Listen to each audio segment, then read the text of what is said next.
Rest room आहे. हो. चालक वाहक आणि महिलांना हिरकणी कक्ष कुठे इथेच असतो का? हो, अत्यावश्यक लागलं तर मग आम्ही वरच घेऊन. नमस्कार. आज जुन्नरच्या एसटी स्टँडवरती मी अचानकमध्ये व्हिजिट मारलेली आहे. कारण बरेच दिवसापासूनच्या समस्या महिलांच्या माझ्या कानावर येत होत्या की एसटी स्टँडमध्ये अजिबात स्वच्छता नाहीये. दुसरी गोष्ट, हिरकणी कक्ष नाहीये, जो महिलांचा अधिकार आहे. जी लहान बाळांना मातांना दूध पाजावं लागतं, त्यासाठी हिरकणी कक्षाची सरकारने सोय केलेली आहे.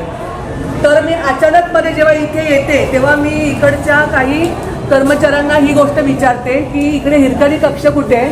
तर असं निदर्शनास येतं की इकडे हिरकणी कक्ष नाही आहे आणि प्रत्येक रूमची अतिशय दयनीय अशी व्यवस्था आहे.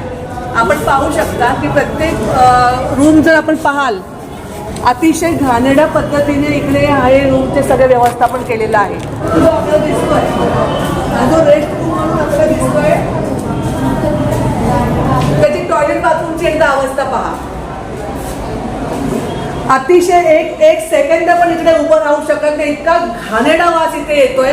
आणि अशा रूम मध्ये आमच्या माता भगिनी लहान मुलांना जर दूध पाजत असतील तर हे किती धोकेदायक आहे.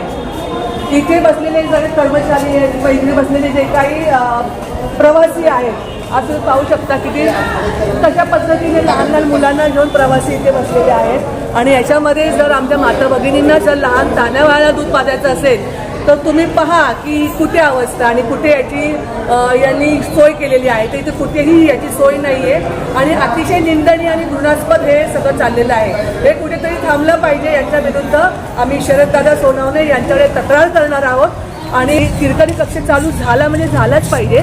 कारण की फार बिकट आणि घाणेरडी अवस्था इथे चालू आहे आणि अक्षरशः इथे उभं राहत नाही, इतकी घाणेरडी अवस्था इथे चालू आहे. जय हिंद, जय महाराष्ट्र.